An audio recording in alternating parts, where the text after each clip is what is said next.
your career? This cruise. This cruise. The cruise. Motherfuckers! That's right. I just experienced it.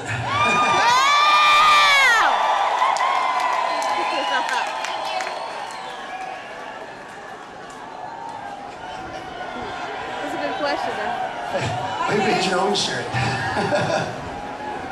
Hi, kid. Hi. Tracy from Gorham, Maine. Hi, Tracy. Hi. This is a fucking awesome vacation. Let's start by saying that. Agreed. We're on boat, motherfuckers! I knew it once. Okay, I'm curious. Ticket prices for all concerts have become ridiculous.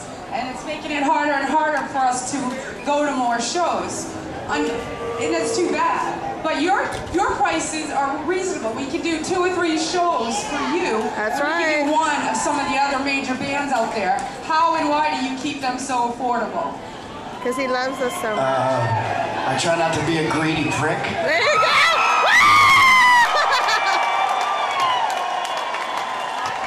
Good answer. You just gotta remember, before I ever had a hit record or hit song, I worked a long, long time and got kicked down and got back up and kicked down and got back up.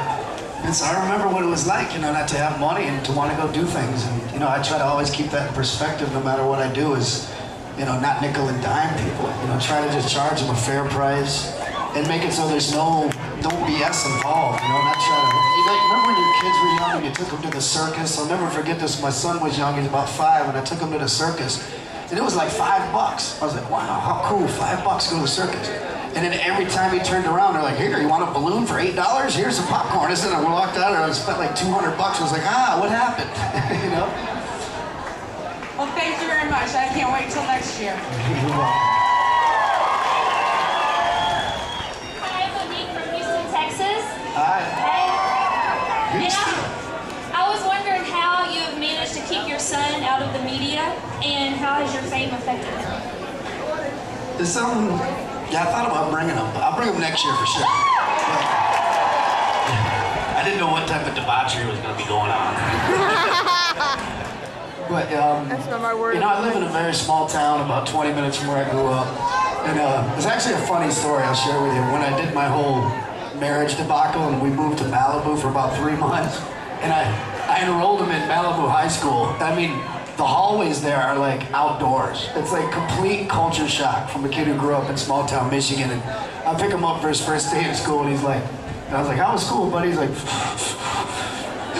it sucked. Because all these kids here do is ride skateboards and do drugs.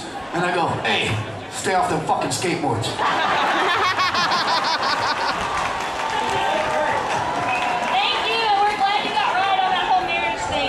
Thank you. Yeah, what a bitch. Hi, I'm Christy from Orlando. Hey, Christy. And I came on this cruise by myself, and I hope I'm coming again next year. It's been an awesome time. Awesome. My question for you is probably a simple one, and a lot of these people probably know the answer, but I don't. I have a bet on it. What is the tattoo on your left arm called? Oh, it's kind of sad story. It's my cousin, my first tattoo when we were very young. He took his own life. And I was very emotional and just went to the tattoo place and got drunk and put his name on my arm so I could always remember.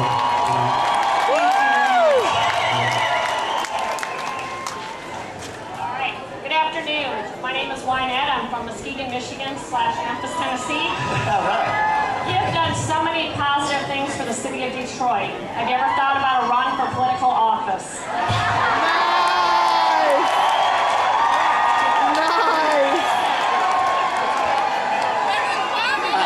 Didn't think about it at one point, but to do it like this was going to be my way to do it. It's just kind of, because as my dad says, it kind of seems like politics just has become, it's like, we're supposed to be something that you do, to help your country and to serve your country, and it's become, as my dad says, everyone making a living eating out of the public trough. They've made careers out of being politicians, and you just don't know which bullshit to believe. So I was just going to do it as a kind of a joke just to see if I could win. And then if I did win, what I would do is just spend my own money and hire the smartest people I know to do the job. You messed me up. Thank you. Hey, I'm Laura from South Carolina. Yeah.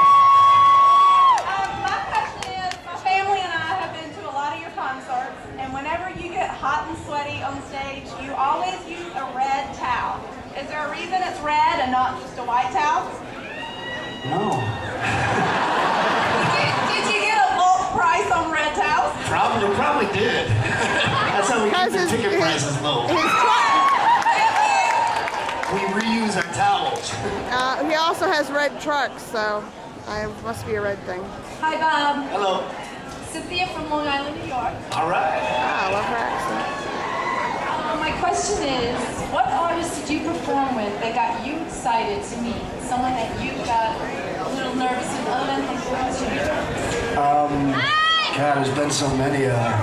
You mean which ones have I performed with that I got a little... Someone that you got really excited that you were going to be jamming with. You know, it's kind of funny when I did the Divas thing years ago with Aretha Franklin. It was, I heard her talking to the VH1 guy. And she kind of knew who I was and kind of knew my lyrics were a little racy here. She's like, I'm not going to be on stage with that boy if he's using them cuss words.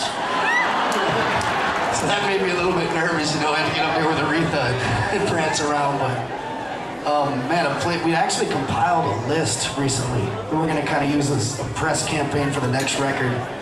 And it's everyone that I've been fortunate enough to be able to play with. And I mean, it's unbelievable when I look back at it, just everyone I've been able to jam with from every walk of music. You know, I've played at Carnegie Hall with what's his name? I can't remember the guy's name. One of the most famous conductors, like, in the world. You know, the guy that did Star Wars and stuff. I've been on stage just in the most crazy situations, but it's just I love music and I'll play with anybody, anytime,